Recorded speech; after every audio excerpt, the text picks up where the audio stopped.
Kind-hearted English viewers, subscribe, like and share my revenge tales. Your small kindness fuels justice.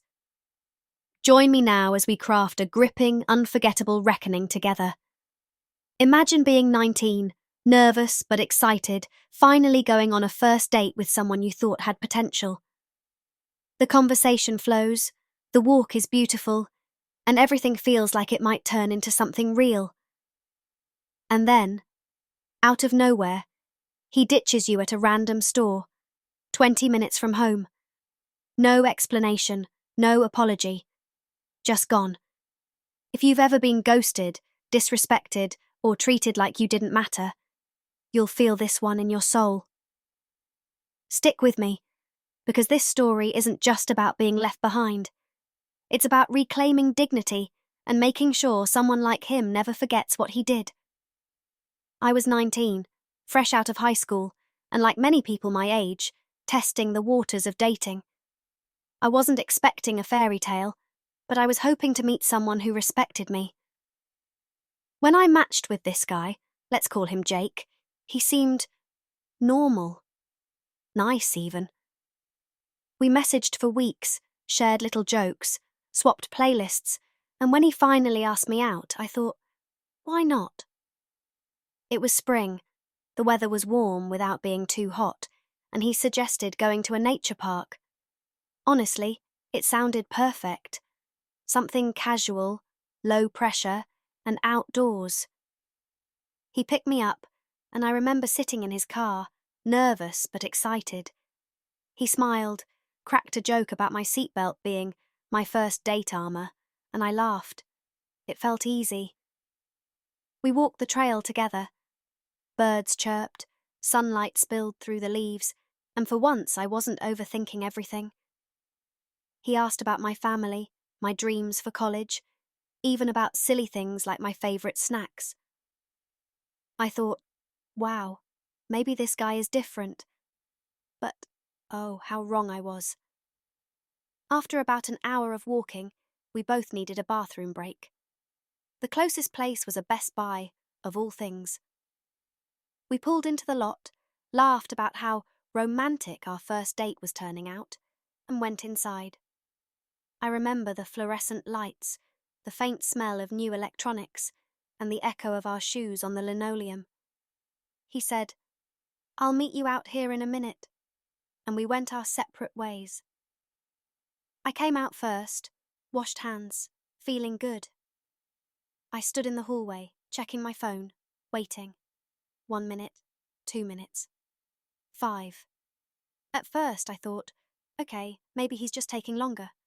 But 10 minutes later, I was shifting from foot to foot, anxiety prickling the back of my neck. I texted him, "Hey, you good?" Message failed to send. Weird. I tried again. Nothing. And that's when the uneasy feeling really hit. I walked outside, scanning the parking lot for his car. The space where he had parked was empty. Vanished. My stomach dropped.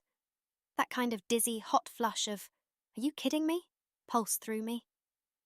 I marched back inside and asked an employee if they'd seen a tall guy in a blue hoodie come through. The cashier looked at me and said, "Oh yeah, he left running out of here like 10 minutes ago." That's when the truth slammed into me. Jake ditched me. On our first date, at a Best Buy, 20 minutes from home. I stood there, frozen, as humiliation washed over me. I had done nothing wrong. I wasn't rude, I wasn't pushy, I wasn't clingy. And yet, he had treated me like garbage. I ordered an Uber. The entire ride home, my thoughts spun like a hurricane. Who does that? Why even ask me out if you're just going to ditch me? I wasn't going to just let it slide. No way. By the time I got home, anger burned hotter than embarrassment. I remembered my things were still in his car. Small stuff, but mine. He thought he could ghost me? Fine. But I wasn't going to be ignored. So I did what any girl with Wi-Fi and determination would do. I went digging. Within an hour, I tracked down what I thought was his sister on social media. I crafted the perfect message, polite, factual, but loaded with truth. Hi, I just wanted you to know what your brother did. We went on a date today and he left me stranded at a Best Buy, 20 minutes from home. Some of my belongings are still in his car.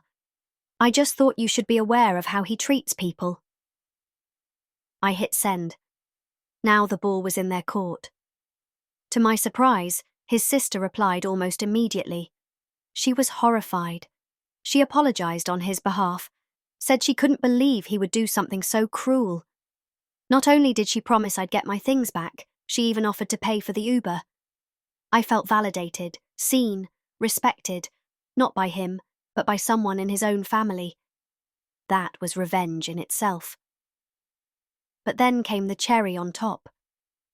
A day later, I woke up to a thud outside my house. I went to the window and saw my stuff scattered across my yard, clearly tossed out of a moving car. Petty, childish, pathetic. He was furious that his sister now knew what kind of person he really was. And that's when the satisfaction hit. Picture it, him, red-faced, furious, speeding down my street, chucking my belongings out the window like some tantrum-throwing toddler. He thought this was his big move. But all it really did was prove my point. He wasn't man enough to own his mistakes. The best revenge wasn't just that his family knew. It was that his pride was bruised. His family saw through him. He couldn't hide behind charm or half-truths anymore. Looking back, I don't care about Jake. I don't care why he ditched me. What matters is that I stood up for myself. Revenge doesn't always mean elaborate schemes or grand takedowns. Sometimes it's just shining a light on someone's behavior and letting their own actions ruin them. Because here's the truth. People will always show you who they are. And when they do, believe them the first time. So, what do you think? Was that not one of the pettiest, yet most satisfying, revenge stories you've ever heard? Have you ever been ditched or ghosted like that? Drop your story in the comments. I'd love to read them. And don't forget, like this video, subscribe if you want more real-life justice stories, and share this with someone who needs a reminder. Karma always finds its way.